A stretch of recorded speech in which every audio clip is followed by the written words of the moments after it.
Stevenson and Camidge bring the field around to the pole position raceway firing point. The green flag flies, and we are racing. And it is Kenny Camidge jumping out into the lead through turns 1 and 2. Alex Morris takes the high groove to get around Stevenson for a second. Loveland trying to follow through, runs out of real estate down the back chute, keeps the car on the track, finally clearing Stevenson coming out of turn number 4. Kenny Camidge shows the way here on the opening circuit with Morris in tow. This is just like the heat race earlier tonight. Loveland now up to third, then Showtime in fourth. Johnston bobbles a bit. He's got Stevenson and Pat Dell underneath him. Meanwhile, here comes McLovin trying to challenge Alex Morris here early on for that number 2 spot. Trying to get a run down to the inside. Now Stevenson almost loses it at the apex of 3 and 4. Stevenson loses positions to both Johnson and Dell in that process. Mike Short trying to clear Stevenson as well. Down the back chute, it is Camidge still showing the way.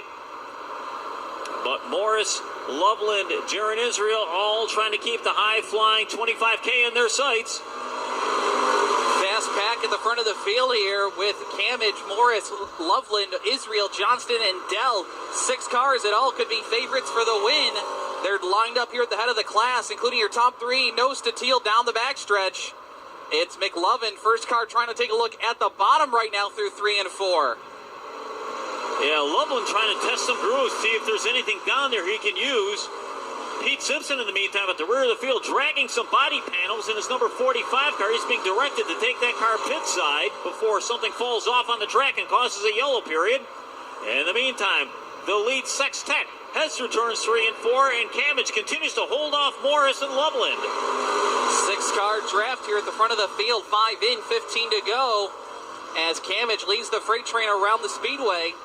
Morris and Loveland, though, keeping close tabs on him, waiting for a potential slip-up by Camidge or a dive bomb move to the inside. Here's Morris. He might give him a little love tap there through 3 and 4, but Camidge holds on, and now Loveland pokes underneath Morris. Yeah, that's the problem. You try to make a run for a position up ahead, you may open yourself up from a challenge from behind. That's exactly what happened there, but Morris is able to fend off Loveland that time. Resets his sights on Kenny Camidge out in front. Camidge leads Morris and Loveland out of 3 and 4. Camidge holding onto that top slot. Morris right in the tire tracks of Kenny Camidge right now at the front of the field. Morris trying to stay right in the wake of that 25K machine. Everybody runs that outside groove now. In formation, your top 6. No change up front just yet. For the moment, everybody content to kind of run in position, but I have a feeling within 3 to 4 laps, you're going to start seeing some serious jockeying going on, because it's going to be about the time where they need to make some serious moves before they start running out of laps. Camidge brings Morris and Loveland around one more time to complete lap 9 this time by. Who's going to be the first to make a move here as we creep up on halfway? Again, Loveland. Oh, he gets out of shape there going into one. Didn't get the right entry into the corner. Now Pat Dell trying to work into the top 5 for the first time tonight. It's Dell and Johnston side by side as they head for turn 3. Dell, he is hungry for a return to victory lane that's been long overdue, but he's at the tail end of this draft with 10 in, 10 to go. I'll tell you what, the last time around, Jesse Johnson got just a tad loose going into 1, and that's all Pat Dell needed to try to make a run underneath, but he couldn't keep that 14P Perking down on the inside line and drops back. Lost a little bit of ground as he tried to make that run on Jesse that time. Everybody trying to work that outside groove coming out of 4.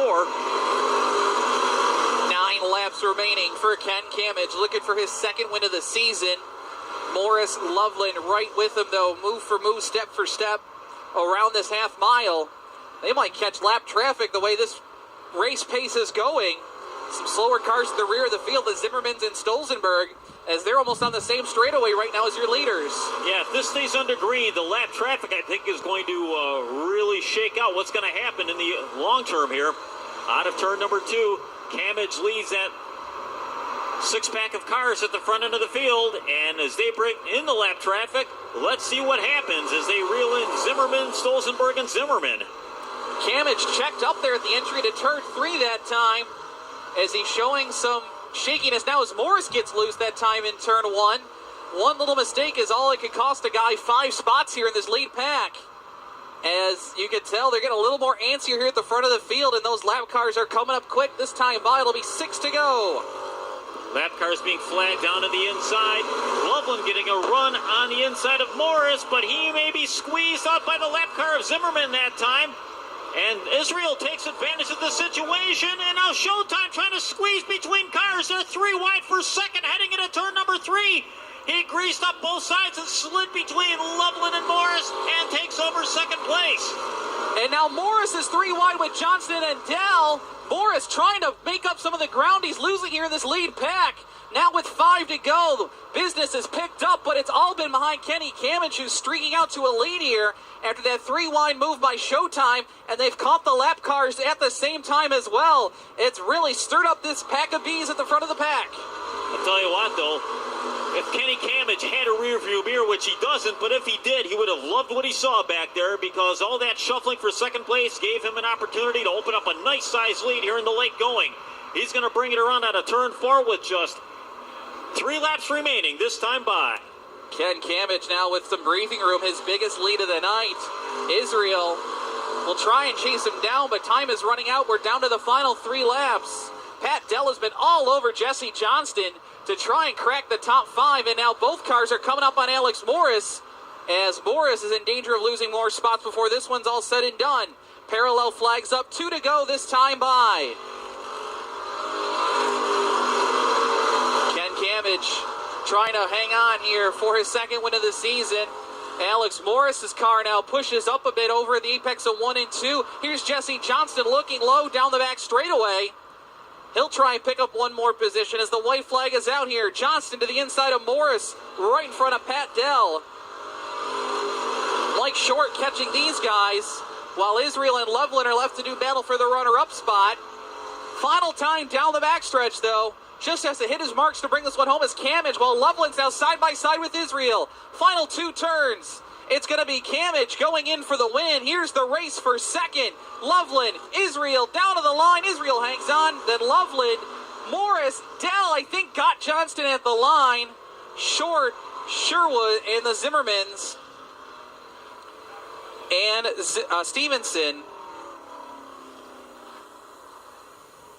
Season here at the Big R is our opening night feature winner. And it took him the better part of a couple of months to find victory lane for the second time. He's a happy camper inside that car, getting himself unbuckled from all the safety equipment. The crew coming around to join him, sprinting across the track.